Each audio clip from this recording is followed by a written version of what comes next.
우리가 그냥 세상을 살아가지만 또 무엇을 주목하고 사는가에 따라서 그 사람의 삶의 질이 결정이 됩니다.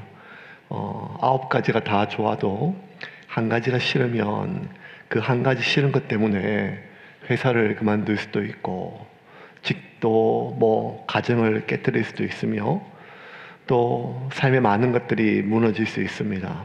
그런데 9가지가 다 힘들고 어려워도 그 한 가지 이유를 보고 또 견디면 그 한 가지 때문에 그 힘든 삶이 이어지기도 하고 우리의 삶이 끊어지지 않게 살아가지요. 흔히 어머니들이 많이 얘기하실 때 다들 힘들고 어려운 시기를 다 겪어 오셨잖아요.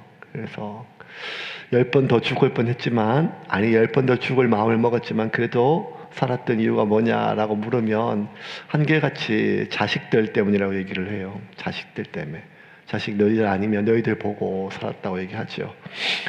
뭘 우리가 주목하느냐가 참 중요합니다. 그래서 오늘 우리가 그리스도인으로서 세상을 살아갈 때 주목해야 될 몇 가지 중요한 핵심적인 메시지가 있습니다. 이 말씀 우리가 잘 붙들고 오늘 하루 기도할 뿐만 아니라 하나님께서 내게 주신 그 귀한 소명의 삶을 살아가시기를 주님의 이름으로 축원합니다. 첫 번째는요, 우리가 바울의 삶을 통해서 배우는 것인데 바울은 철저하게 자신의 능력이 자기에게 있지 않고 하나님께 있음을 주목하고 살았어요. 이게 중요해요. 하나님께 능력이 있음을 모르는 사람이 없어요. 그런데 내가 그것을 주목하고 살기는 어려워요. 뭐가 좀 잘 되고 뭐가 성과가 나고 사람들이 좀 인정하기 시작하면 나도 모르게 힘이 들고 교만하고 이런 게 아니라 그냥 이게 내 열심, 내 노력 이게 아니라 모든 것이 하나님으로부터 왔다라고 하는 것을 자꾸 잊어버려요. 아무리 믿음이 좋은 사람도, 아무리 신앙이 좋은 사람도, 사울 왕이 그렇잖아요. 사울은 이스라엘에서 가장 겸손한 사람이었어요. 가장 겸손했고 가장 하나님 앞에 맑은 사람이었어요. 그런 사울조차도 자기가 왕이 되고 많은 사람들을 거느려 보고 힘을 가지게 되고 사람들의 인정을 받게 되니까 철저하게 이 모든 것이 하나님으로부터 온 것을 망각하게 됐어요. 사울은, 오늘 본문 이 바울은 철저하게 자기가 마지막 죽는 순간까지 나의 모든 능력은 하나님부터 온 것을 잊지를 않았어요. 7절 말씀 같이 읽겠습니다. 우리가 이 보배를 질그릇에 가졌으니 이는 심히 큰 능력은 하나님께 있고 우리에게 있지 아니함을 알게 하려 함이라. 이게 제일 중요해요. 능력이 큰 능력은 나한테 있는 게 아니라는 거예요. 나한테 있는 게 아니라는 거예요. 겸손은요, 자기를 비하하고 낮추는 게 겸손이 아니라 자기를 정확하게 아는 게 겸손입니다. 겸손이에요. 우리가 조금씩 점점 느끼잖아요. 뭘 느끼는가 하면 타인의 교만은 기가 막히게 빨리 느껴져요. 역겹거든요. 아유, 저또 자랑하네. 저 입만 열면 지 자랑이네. 다 느껴져요. 그러면 자기가 자기를 자랑하는 것임을 사람들이 다 알아요. 아무리 겸손하게 얘기를 해도. 그런데 내가 내 자랑할 때는 그걸 몰라요. 내가 내 자랑할 때는요. 모든 능력이 하나님부터 온 것, 우리가 나 된 것은 하나님의 은혜요. 이렇게 고백하죠. 그 찬양할 때 우리 진심입니다. 우리가 그런 믿음이 있어요. 그걸 모르지 않아요. 지금까지 지내온 것, 주의 크신 은혜라. 그 찬양 부르고 살아가는 많은 것들, 그거 하나님의 은혜입니다. 그런데 문제는 그것을 늘 주목하고 살지를 못한다는 거예요. 나의 모든 것은 하나님의 능력으로 된 것이다. 이것을 주목하지 못하면 어떻게 되는가 하면 어려움을 당할 때 낙심하게 돼요. 8절 9절 같이 한번 읽겠습니다. 우리가 사방으로 우겨쌈을 당하여도 쌓이지 아니하며 답답한 일을 당하여도 낙심하지 아니하며 박해를 받아도 버림받지 아니하며 거꾸로 트림을 당하여도 망하지 아니하고. 왜 바울이 사방으로 우겨쌈을 당해도 쌓이지 않고 답답한 일을 당하여도 낙심하지 않고 박해를 받아도 버림받지 않고 거꾸로 뜨림을 당하여도 망하지 아니한 이유가 뭘까요? 여러분, 우리가 어려운 상황을 맞으면 절망하게 되지요. 아니, 왜 불행은 한꺼번에 오는지 몰라요. 불행은 늘 한 세트로 와요. 뭐가 다 좋아도 하나만 힘들어도 그거 하나 힘든 거 견디기가 어려운데, 돈 문제가 힘들면 집안 문제도 힘들고, 돈 문제가 힘들어 집안 문제가 힘들죠. 이럴 수도 있지만 어쨌든 집안 문제가 힘들면 가족 문제가 또 어렵고, 자식 문제가 어렵고, 뭐 여러 가지가 관계 문제부터 시작해가지고 뭐가 이렇게 띄엄띄엄 이렇게 한 번씩 와야 그래도 우리 견딜 힘이 있는데, 불행은 늘 한꺼번에 와요. 그러면 사방에 우겨쌈을 당한 것처럼, 아니 사람이 아무리 이렇게 뭘 몰아붙여도 숨 쉴 구멍이 있어야 되잖아요. 그래 살잖아요. 그런데 숨 쉴 구멍은 그냥 진짜 사방에 우겨 싸는 것처럼, 나를 그냥 쥐 싸는 것처럼 상황이 막 몰려올 때가 있어요. 이런 상황에서 숨도 못 쉴 지경인데 어떻게 우리가 낭만 안 할 수 있어요? 자꾸만 나를 넘어뜨려요. 아니 가만히 있어도 내가 지금 쓰러질 판인데 그럼에도 불구하고 이런 나를 자꾸 넘어뜨리려는 사람들이 있어요. 바울이 그랬거든요. 근데 바울이 뭔가 하면 사방에 우겨쌈을 당하여도 쌓이지 않고, 누가 자꾸 넘어뜨려도 내가 넘어지지 않고, 박해를 받아도 낭망하지 않고 낙심하지 않고, 그럴 수 있는 이유가 뭘까요? 바울은 믿음이 있고 하나님을 신뢰하고 심지가 굳기 때문에 그렇게 생각하면 오해예요. 바울이 심지가 굳기 때문에 단단한 사람이기 때문에 바울은 이렇게 사방에 우겨쌈을 당하도 쌓이지 않고 답답한 일을 당하여도 낭망하지 않은 것이 오히려 반대라는 거예요. 바울은 자기가 제그릇임을 잊지를 않았어요. 바울은 자기가 만삭되지 못하고 태어난 자라 그랬잖아요. 바울이 심지가 굳고 강했다 이게 아니라 반대로 바울은 능력은 나한테 있는 것이 아니라 하나님께 있음을 늘 주목하고 살았다니까요. 그래서 자기가 지금 이렇게 멀쩡하게 살아있는 것이요, 나의 능력으로 된 것이 아님을 늘 의식하고 살았어요. 바울의 전도여행 1차, 2차, 3차 전도여행, 우리가 사도행전에 3년 동안 공부했기 때문에 알잖아요. 많은 열매가 있었어요. 교회들이 세워나고 사람들이 처음에는 박해하고 싫어하고 미워했다가 돌이키고, 바울이 기도하면 병이 낫고 심지어 죽은 사람도 살아나고, 이런 일들이 얼마나 많은 열매가 있었습니까? 그래서 교회가 세워나고 공동체가 세워나고 교회가 세워져가고 뭐 이런 많은 열매들이 있었거든요. 그때마다 사람들이 바울을 인정하고 바울을 높이려고 할 때마다 바울이 철저하게 배격한 게 뭔가 하면, 이거 나한테 온 게 아니다, 이거 내가 한 게 아니라는 거예요. 하나님이 한 거라는 거예요. 자기를 낮추는 겸손이 아니라 철저하게 바울은 주목하고 살았어요. 나의 나된 것은 하나님의 은혜고, 능력은 나에게 있는 것이 아니라 모든 큰 능력은 하나님께로부터 내게 주어진 것이며 능력이라는 것. 그래서 바울은요, 사박에 우겨쌈을 당하여도 우겨 쌓인 것은 자기지 하나님이 쌓이지 않았다는 것을 알았어요. 거꾸로 넘어져도 넘어진 것은 나지 하나님이 넘어진 게 아니란 걸 알았다는 거예요.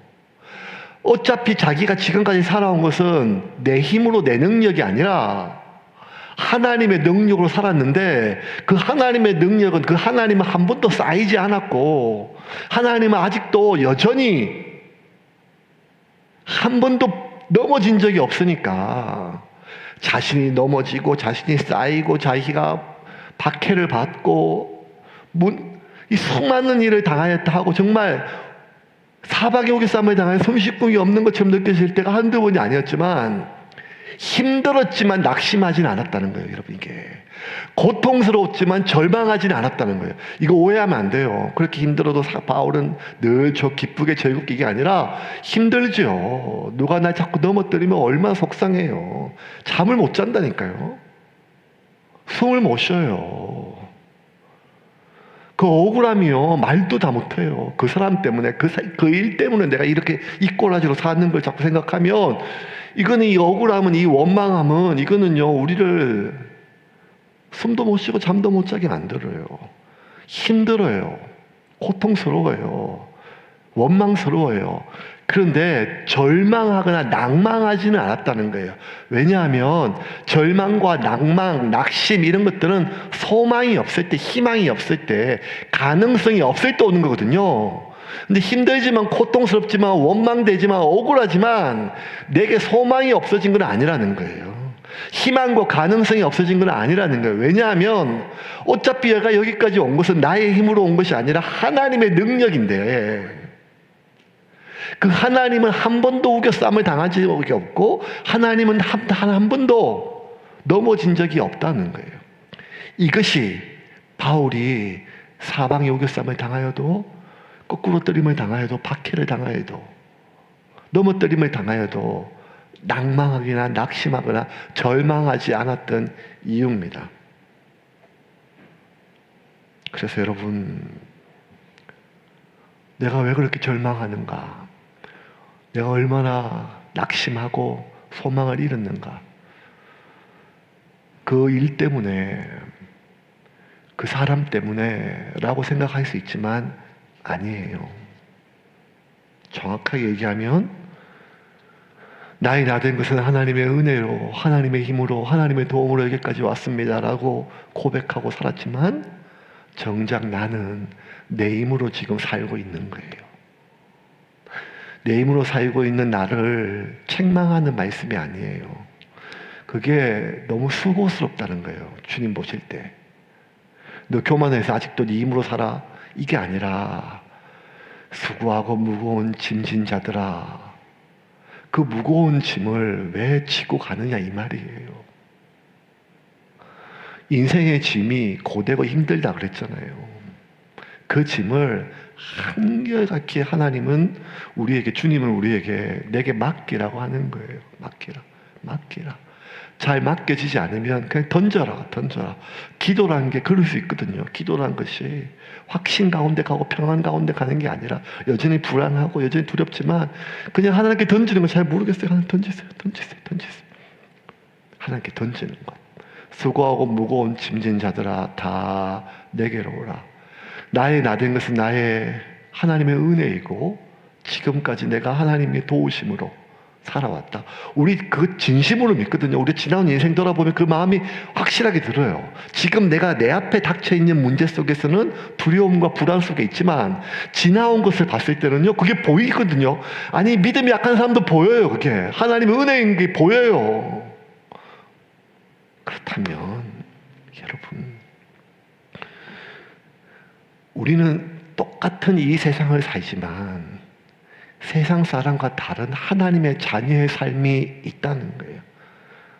사람은 떡으로 살지만 우리는 하나님 말씀으로 살아가잖아요.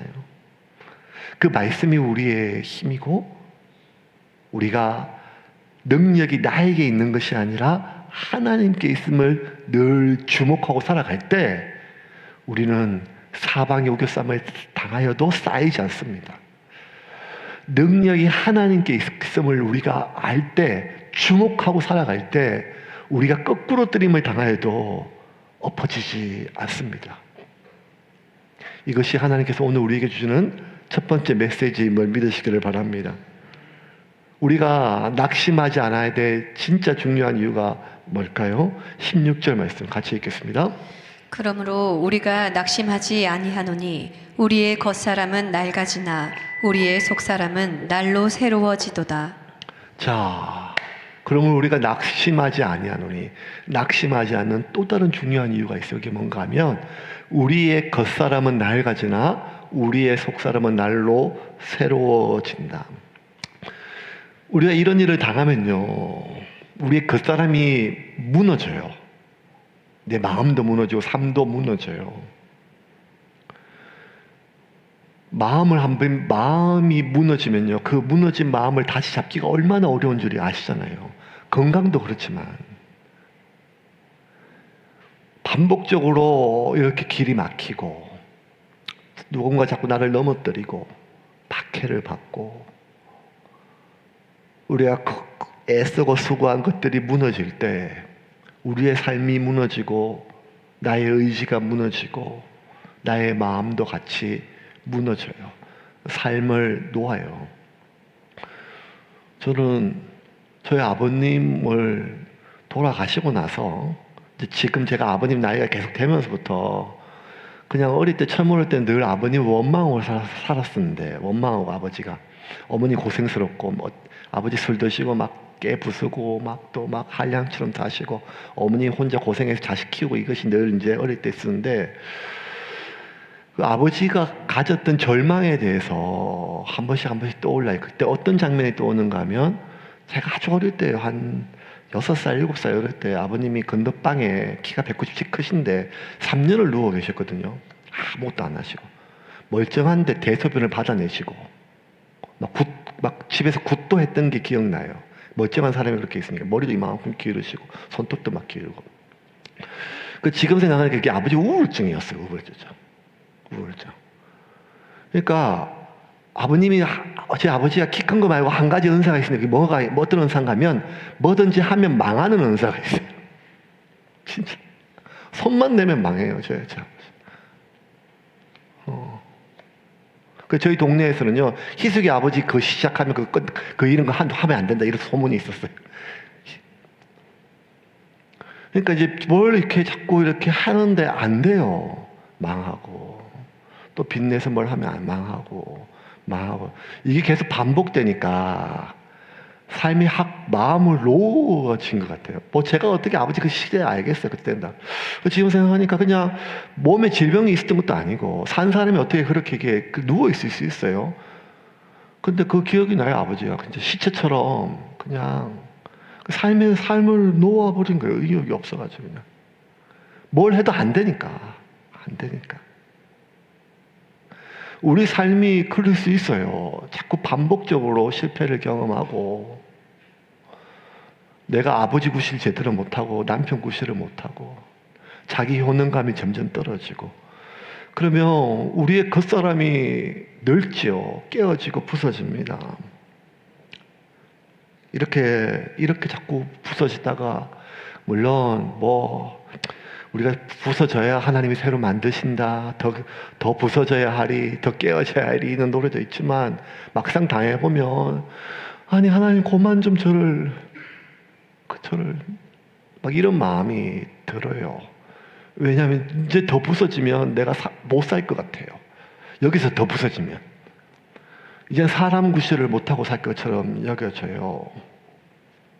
바울이 낙심해도 이런 상황 속에서 낙심하지 않는 이유는요, 이런 거꾸로 스트림을 당하고 넘어짐을 당하고 박해를 당하고 힘든 일을 겪어서 하나님이 나를 지켜주시고 나를 강하게 하시고 나를 새롭게 하시고 나를 진짜 이 모든 것들을 다 회복시켜 주셔서가 아니라는 거예요.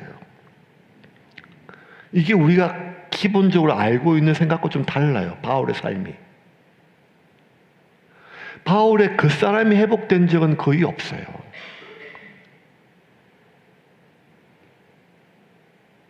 뭐가 그 사람이에요?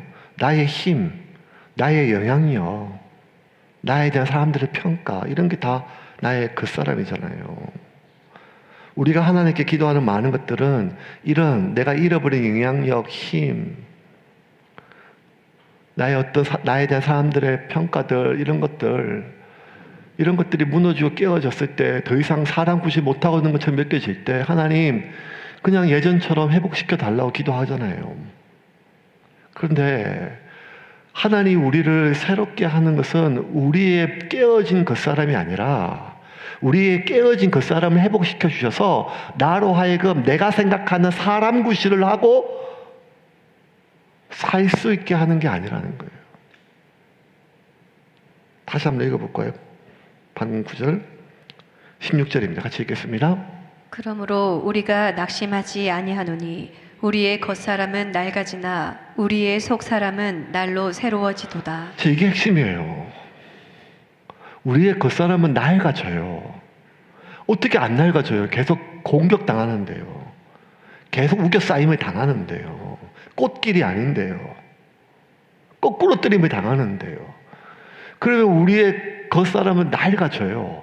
그런데 바울이 이렇게 낡아지고 약해짐에도 불구하고 계속 그의 삶을 낙심하지 않고 살아갈 수 있던 힘은 뭔가 하면 나의 속사람은, 우리의 속사람은 날로 새로워진다는 거예요. 바울이 여기서 얘기하는 지금 우리는 바울의 동력자들을 얘기해요. 우리 전도여행 같이 떠나고 있는 우리의 속사람은 날로 새로워진다는 거예요. 여러분, 이게요, 지난 2000년 동안 교회가 지속되고 기독교가 지속됐던 방식이에요. 역사가 증명하는 방식이에요. 지난 2000년 동안 가장 성도가, 기독교가 반짝반짝 빛나던 때는 언젠가 하면 고난받을 때였어요. 박해받는 시기였어요. 거꾸로 뜨림을 당하는 시기였어요. 그때 그들의 속사람은 가장 반짝반짝 빛나는 삶이었어요. 이게 쉬운 건 아니에요. 이게 쉬운 건 아니에요. 아니, 하나님, 저도 바울처럼 이런 삶을 살게 해주세요.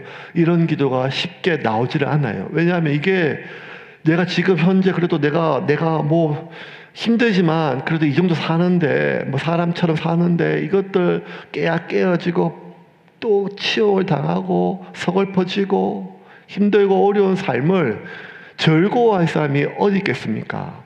그런데 그렇게 사방요교쌈을 당하고 거꾸로 뜨림을 당하는 것을 일부러 당하거나 즐거워하라는 말이 아니라 바울이 한 가지를 계속 반복적으로 우리에게 이야기를 해요. 아니, 하나님께서 바울을 통해서 우리에게 한 가지를 반복적으로 얘기를 해요. 그게 뭔가 하면 한 가지를 주목하고 살아라.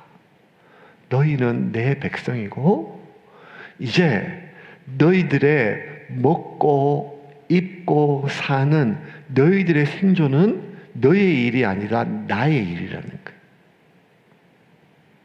너희들의 삶은, 너희들의 생존은.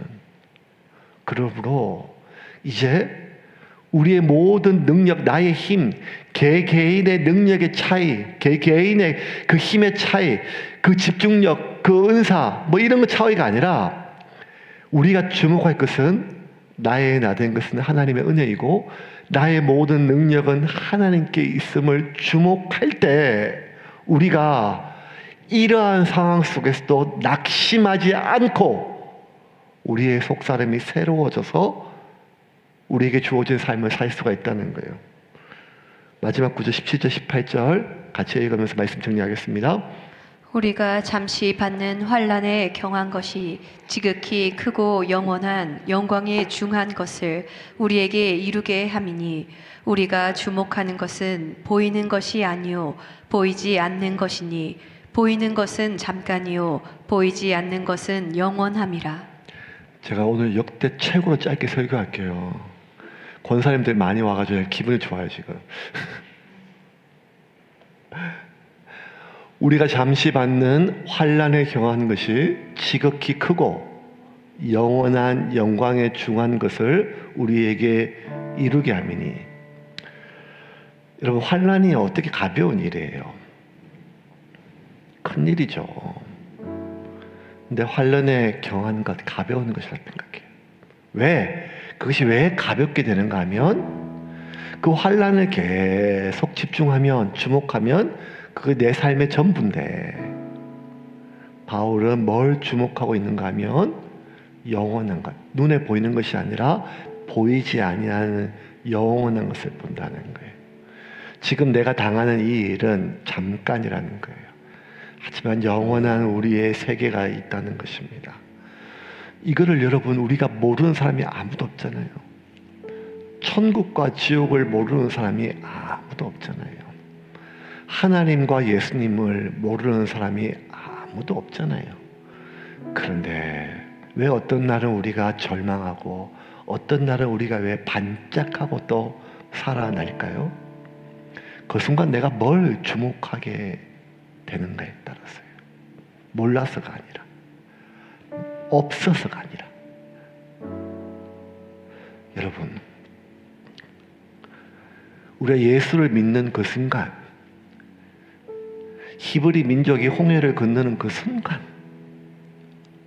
하나님 자녀가 된 그 순간, 삶과 죽음, 생존의 문제는 나의 문제가 아니라 하나님의 문제가 되었습니다. 우리에게 모든 능력은 나에게 있는 것이 아니라 하나님께 있음을 알게 돼요. 그러면 왜 하나님은 내가 이렇게 힘든 것을 즐기시고 내가 힘든 것을 원하지 않거든요. 하나님 우리가 고통받는 거 원하지 않으세요. 근데 왜 나에게 이 우겨쌈을 허용하시는가? 왜 이 박해를 거꾸로 뜨림을 넘어뜨리는 것을 허용하시는가? 이유는 하나밖에 없어요. 인간은 그렇게 우겨 쌓일 때, 넘어졌을 때, 거꾸로 졌을 때 비로소 자신의 약함을 진심으로 깨닫고 하나님의 도움을 절박하게 간절하게 구해요. 그렇게 우리가 가장 약해졌을 때, 가장 바닥을 칠 때, 가장 보잘것없을 때, 그래서 하나님 한 분 외에는 아무것도 없을 때, 그래서 정말 하나님께 모든 것을 걸고 구했을 때 우리가 가장 강함을 경험하게 된다는 것. 이것이 우리에게 능력입니다. 이것이 우리가 오늘 다시 한번 붙잡고 기도할 우리의 기도의 제목입니다. 하나님, 나의 나된 것은 하나님의 은혜임을 주목하고 살게 하옵소서. 능력의 큰 것이 내게 있는 것이 아니라 하나님께 있음을 늘 주목하며 살게 하여 주시옵소서. 그리하여 교만하지도 않고 절망하지도 않은 채 우리가 영원한 것을 바라보고 살 수 있도록 주님 도와주시옵소서. 그렇게 우리의 눈이 하나님께 고정되면 그러면 돼요. 그러면 우리가 마지막 끝까지 우리는 이 길을 달려갈 수가 있어요. 여러분, 우리가 믿음을 가지고 오늘 기도합시다. 하나님 우리 세움교회가 그런 교회 되게 하시고 세움교회 우리 모든 성도들이 그렇게 세워지게 하여 주시옵소서. 우리의 그 사람이 강하여지고 그 사람이 반짝반짝하는 것이 아니라 우리의 삶은 여전히 고난과 서글픔과 어려움 속에 해결되지 않는 많은 문제들이 있지만 우리가 낙망하거나 절망하지 않고 우리의 속사람이 날마다 하나님을 붙잡고 소생함을 얻게 하여 주시옵소서.